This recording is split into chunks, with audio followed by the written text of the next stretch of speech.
Hello, and welcome to the Fly with Mel podcast. If you've always been the strong one, the overthinker, the high achiever, or the quiet one who carries everything alone, you are in the right place. Here, we talk about identity, survival mode, confidence, relationships, self-trust, and all the real-life messiness that comes with becoming the person you know you're meant to be. If you're ready to understand yourself on a deeper level, break old patterns, rewire your mind, and finally step into alignment, please sit tight. I'm Mel, an identity coach and NLP Master Practitioner, and I use this space to share self-reflections, lessons, and conversation with the people I meet along the way.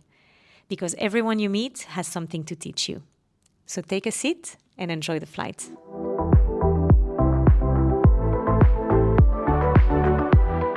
Hi everyone, and welcome to the third episode of the new season of Fly with Mel. And I'm so happy you're here. Whether you've been following me for a while or if it's your first time tuning in, welcome. Today, I want to talk about something that comes up a lot in my coaching sessions. It's that deep, uncomfortable fear of not having enough. Not enough money, not enough time, not even security. It's a fear that quietly drives so many of our choices and keeps us stuck in a loop of scarcity. You might have heard it a lot on social media. We call it the scarcity mindset. And I insist on the fact that the scarcity mindset isn't just about money. It's really a way of thinking that sometimes tells you things like, if I spend this, I will lose it. If I say no to this opportunity, I will never get another one. If I rest, I will fall behind, or I will be late. Does this sound familiar to you? This mindset can sneak into every area of life. How you handle relationships, your career, or even how much you allow yourself to enjoy life. Because when you live in a fear of lack, you subconsciously close the door to abundance. Let me explain. When your energy is focused on what might disappear, you are constantly trying to control, to hold, and to protect whatever you have. But abundance doesn't flow where there is attention. It flows where there is trust. And that is the real shift.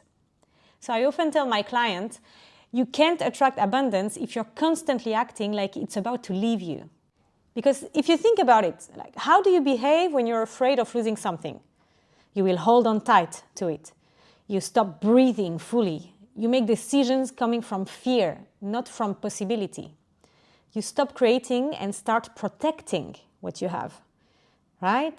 That energy, that fear becomes your point of attention. And the universe or life or whatever you believe in, it will respond to that vibration.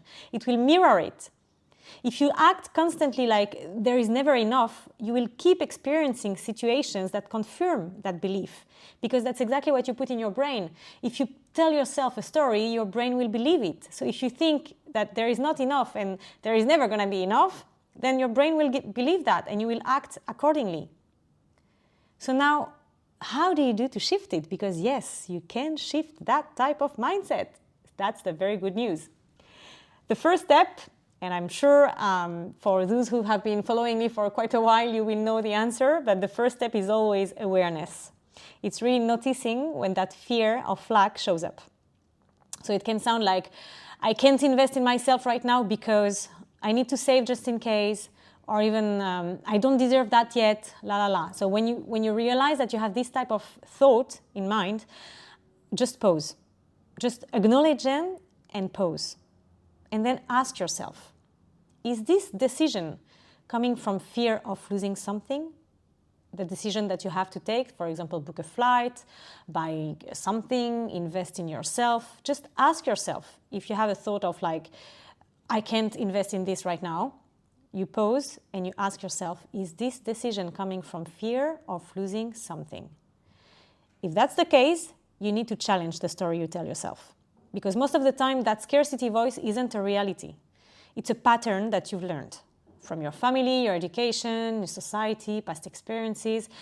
It's a pattern that you've learned where safety was attached to control, right? If you come from a family where you had a lot of, you had a lack of money, for example, you had to pay to be very pay attention to your expenses. You saw your parents paying attention a lot, so you learned that type of pattern, and you have a coping mechanism that is always about, I have to pay attention to my expenses because you saw your family doing it, so you think you have to do it as well.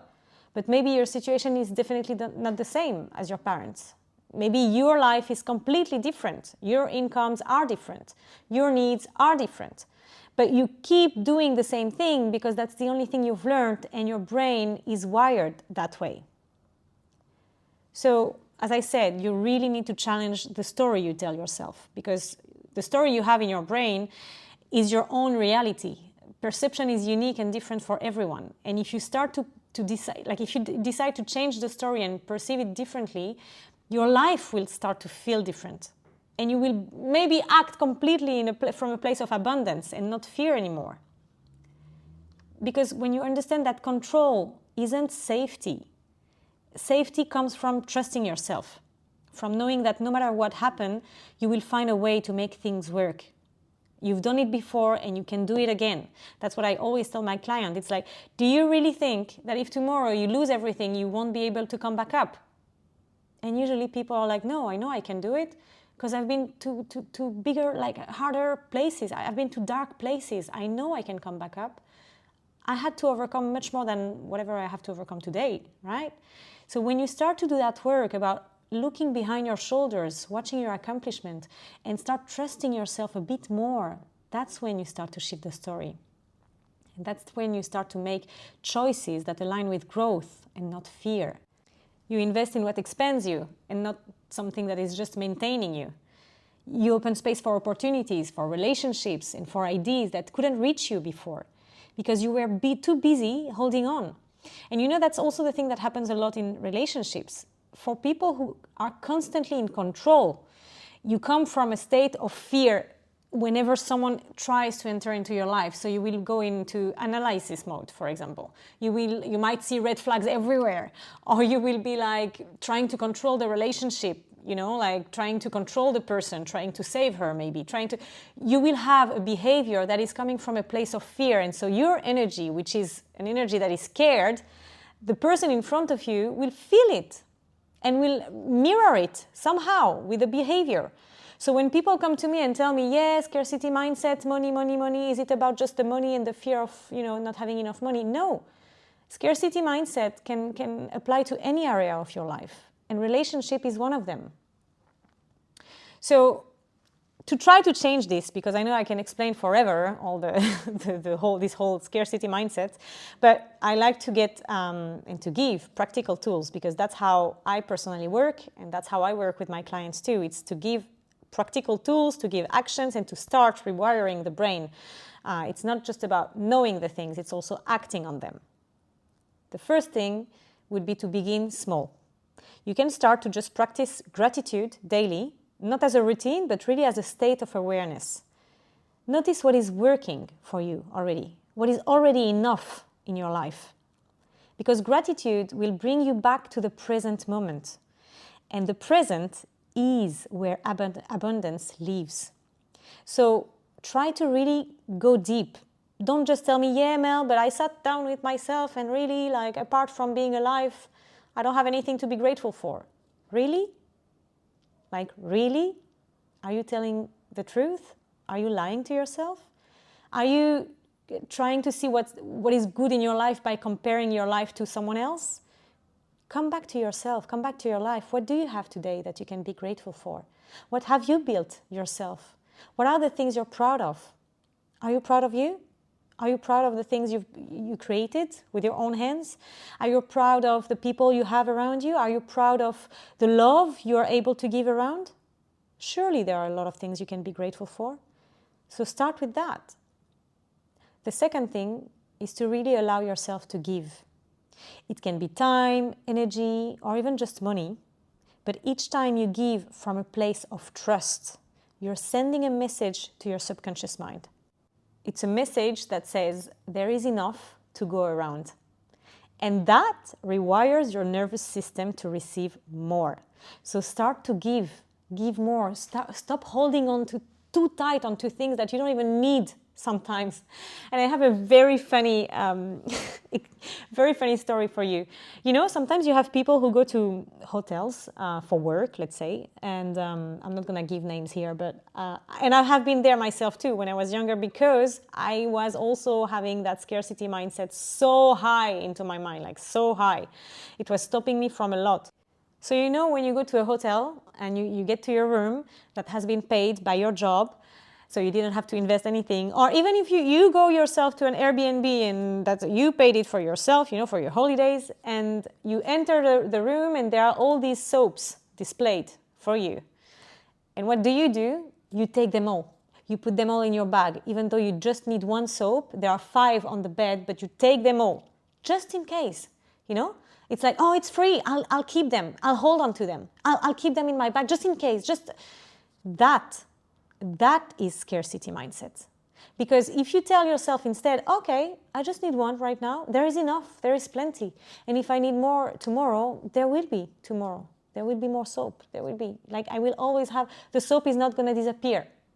The soap is always going to be here. And it's also the same for food. You know, when you have binge eating patterns, it's coming from exactly the same thing. It is the scarcity mindset. You think that you're not going to get that food anymore, so what do? You binge eat on it. You eat much more than what you need. You eat much more than what your belly even is asking you. But because you think that you're never going to eat that food again, you're eating, and getting it all in, because you're scared that you will lack of it later. So allow yourself to give back, let go, like let it flow, let it flow. And the third step is really to start affirming a new identity. Instead of saying, I can't afford that, right? Because I can hear that a lot. And I used to also tell it myself, like, I can't afford, I don't know, it's too expensive, I can't. Try to just say something like, I am choosing to prioritize something else right now, right? I have different projects right now.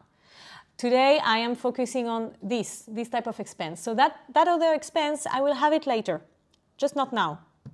This simple way of shifting your language, shifting the way you talk, it will really turn you from a victim of circumstances to finally become the creator of your life, creator of your reality.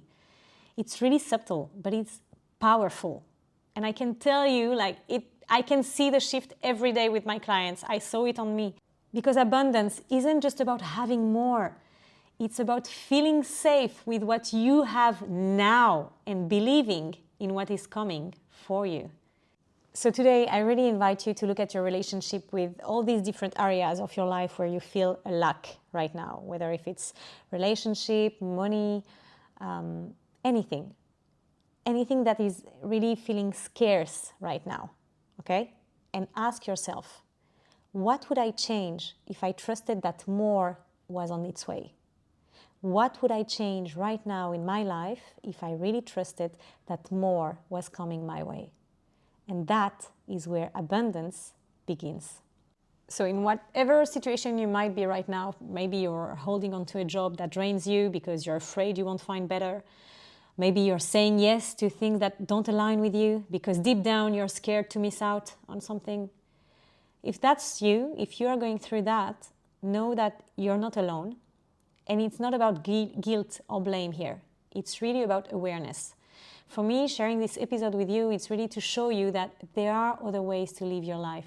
There are other ways to think, and you are not stuck forever in that mindset that you're in right now. You don't have forever to live your life with that scarcity mindset and to feel that nothing is never enough. Because, you know, it's the same as when I ask some people, okay, what do you want to have? What do you want to do? What's your purpose in life? And people tell me, I just want money.